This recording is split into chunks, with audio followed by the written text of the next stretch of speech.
ওকে, আমরা graphic design আজকে নতুন টুল শিখবো, সেটার নাম হলো পেন ব্রাশ টুল। এই যে এই টুলটা যখনই আপনি এখানে একটা ক্লিক করবেন, ক্লিক করার পরে আপনি যদি মনে করেন একটা ডিজাইন আঁকতে চান, এরকম বাঁকা এরকম টান দেন, দেখেন আপনার একটা ডিজাইন হয়ে গেছে। ঠিক আছে, এখন আপনি এখান থেকে ধরেন আপনি এখান থেকে আপনি টান দিলে ডিজাইন হয়ে যায়। এটার কারণটা হচ্ছে আমি দেখাইতেছি। এখানে সিলেক্ট করি, সিলেক্ট করার পরে ধরুন আমি এখানে গেলাম, যাওয়ার পরে এটা ওয়ানে নিয়ে আসি, দেখেন ডিজাইনটা সুন্দর হয়ে গেছে, তাই না?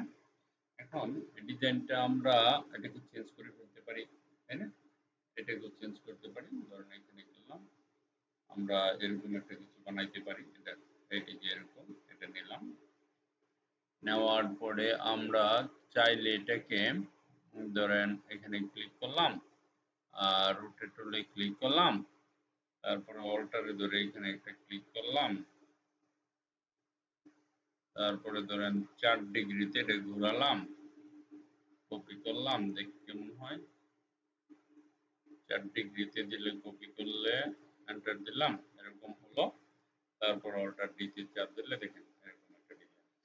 ঠিক আছে, এরকম একটা ডিজাইন অটোমেটিকলি ডিজাইনটা হয়ে যাবে। ওকে, এটা একটা ডিজাইন ধরেন আপনার। এখন আমরা যদি এটাকে ধরেন পুরোটা সিলেক্ট করেন, সিলেক্ট করার পরে এখানে গিয়ে যদি আমরা কালার চেঞ্জ করি, লাল হয়ে যায়। কমলার কালার চেঞ্জ করলে কমলা কালার হয়ে যায়, হলুদ দিলে হলুদ হয়ে যায়। ঠিক আছে, যেরকম। এখন প্রশ্ন হচ্ছে এটা দেখা যায় না কেন? এখানে গিয়ে একেবারে কমায় দেন, দেখেন কমায় দিলে এটার ভিতরের জিনিসগুলো দেখা যাবে। এটা আরো সুন্দর হবে যখন আপনি এখানে যাবেন। উদাহরণ দেখাইতেছি কিভাবে আরো সুন্দর দেখানোর জন্য। আপনাকে যেতে হবে রেক্টেঙ্গেলে, এভাবে একটা টান দিয়ে এটাকে কালো বানায়া, এটাকে কালো বানাবেন, ফিলটা কালো বানাইয়া এই যে রাইট ক্লিক কইরা রেঞ্জ আছে না, এখানে গিয়ে সেন্ড টু ব্যাক করবেন। দেখেন একদম ব্রাইটনেস অনেক উজ্জ্বল হয়ে গেছে না? এরকম ডিজাইন আপনারা ব্রাশ টুল দিয়ে, এই যে পেন ব্রাশ টুল দিয়ে করতে পারবেন। আরো ডিজাইন আছে, আপনি যদি চান তাহলে এই যে আমি দেখাইতেছি। ধরেন টু চাপ দিয়ে একটা ফিক্স করে দেই, এখানে ক্লিক করি, ক্লিক করার পরে এখানে যান, ডিলিট করেন। দেখেন একটা মজার ব্যাপার আছে। এখানে আমি গেলাম, এই টুলটাতে ক্লিক করলাম, ঠিক আছে? ক্লিক করার পরে এই চতুর্দিক দিয়ে দেখেন একটা বর্ডার হয়েছে, সুন্দর একটা বর্ডার হয়েছে না? এই বর্ডারটা ইউজ হচ্ছে। এখন আমি একটা ব্রাশ এখান থেকে নিলাম, ধরুন আমি এটা ২ নিলাম। এই দেখেন এরকম একটা ব্রাশ হইতেছে না? টান দিচ্ছি না? দেখেন এই জিনিসটা অটোমেটিক একটা ব্রাশ হইছে। এটা কেন হইছে? কারণ আমার এই ব্রাশটা সিলেক্টেড আছে। আমি যদি এইটা সিলেক্ট করি তাহলে দেখেন, এই যে আমি যদি এইখানে ক্লিক করে এই ব্রাশটা সিলেক্ট করি, হ্যাঁ? তারপরে এখান থেকে যদি ব্রাশ মনে করেন এই ব্রাশটা অথবা এটা নেই আমি, এই যে এই ব্রাশটা অথবা এটা যদি নেই, দেখেন আমার এই ব্রাশটা এখানে এতটুকু হইছে। পরে আমি এটাকে বড় করলে এটা জিনিসটা প্রকৃত চেহারাটা দেখতে পাবো। দেখেন এটা কিন্তু একটা ডিজাইন। কালো, ওই যে কালোর মাঝে পিছনে কিন্তু ডিজাইন আছে, তাই না? আবার সেম ডিজাইনটা আমি আবার চেঞ্জ করতে পারি। ধরেন এখানে গিয়ে আমি যদি এটাতে ক্লিক করি, দেখেন এটা একটা ডিজাইন। ঠিক আছে?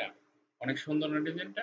তারপরে এটা আপনি ঘুরে একটা সুন্দর অন্যরকম একটা ডিজাইন। আপনারা ঘুরালে শুধু একরকম করেন কেন? বিভিন্ন মাত্রার করতে পারেন না? এগুলি কোথায় পাওয়া যায়? ওইখানে গেলে অভাব নাই। লাইব্রেরি আছে একটা। কোথায় লাইব্রেরি আছে? এই যে এইখানে যাবেন। এইখানে গেলে প্রত্যেকটা ফোল্ডারের ভিতরে, এই যে এগুলানের ভিতরে অনেক ডিজাইন আছে সুন্দর, সুন্দর। ধরেন আমরা এই ডিজাইনটাই নিলাম আপাতত। নিয়ে আমরা এখানে রাখলাম। রাখার পরে এটাকে রোটেট করলে কিন্তু সেরকম লাগবে, দেখেন। আমরা এটাকে যদি রোটেট করি, এই যে রোটেটে ক্লিক করব, রোটেটে ক্লিক করে এখানে অল্টারে ক্লিক করব। ক্লিক করার পরে এখানে ধরেন আমরা নিলাম ১০। ঠিক আছে? ১০ দিয়ে আমরা প্রিভিউতে যাই। প্রিভিউতে ক্লিক করলে এতটুকু হয়। কপি করে ফেলি। এই দেখেন।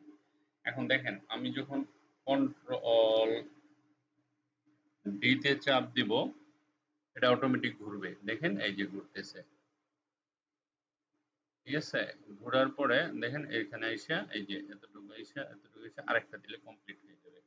একটা আরেকটার উপরে উঠে নাই, তারপরে দেখেন একটা ডিজাইন হয়েছে না? সুন্দর না ডিজাইন? ওকে, এখন ধরেন আমি এটাকে পুরোটাকে সিলেক্ট করলাম, সিলেক্ট করে এটাকে ছোট করব,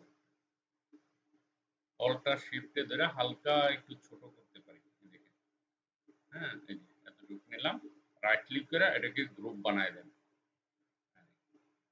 ঠিক আছে, এটা আপনারা ডিজাইনটা করবেন, ডিজাইন করে সুন্দর করে গ্রুপে দিবেন। আপনারা যারা ফটোশপ করতেছেন, এই যে একটা ডিজাইন না, এই ডিজাইনটা মনে করেন আপনি এরকম করতে পারলে, এই ডিজাইনটা যদি ইলাস্ট্রেটরের মধ্যে করতে পারেন বা আপনি দেখাতেন, এটা তো আপনিই করছেন তাই না, অনেকেরই পছন্দ হয়ে যাবে। ঠিক আছে, পছন্দ হলে এটা ডিমান্ড হয়ে যাবে, আপনার ডলারে বিক্রি করতে পারবেন এইসব ছবি। আপনার একটা আমরা তো ওয়েবসাইট বানাবো, ওয়েবসাইটে আপনার এগুলি আপলোড করে রাখবেন, দেখবেন সেরকম হবে। ঠিক আছে, আমরা ইফেক্টে যাই, একটু শ্যাডো মেরে দিই এখানে। না না না না, ইফেক্টে যাব, ইফেক্টে গিয়ে দেখেন স্টাইলে গিয়ে আমরা ড্রপ শ্যাডোতে ক্লিক করতে পারি। ক্লিক করার পর এটা যদি গ্লো নিতে চাই, এটা যদি গ্লো নিতে চাই তাহলে এখানে গিয়ে আমরা হলুদ দিলে হয়তো একটা গ্লোর মতন আসবে, এখানে দিতে পারেন। দেখেন দেওয়ার পরে এই যে এই সাইডে দিয়ে কিন্তু আপনার গ্লো চলে আসবে। এই দেখেন আরো সুন্দর হয়ে গেছে। ঠিক আছে, thank you very much for watching this video. Brush tool দিয়ে আপনারা কাজ করবেন। ঠিক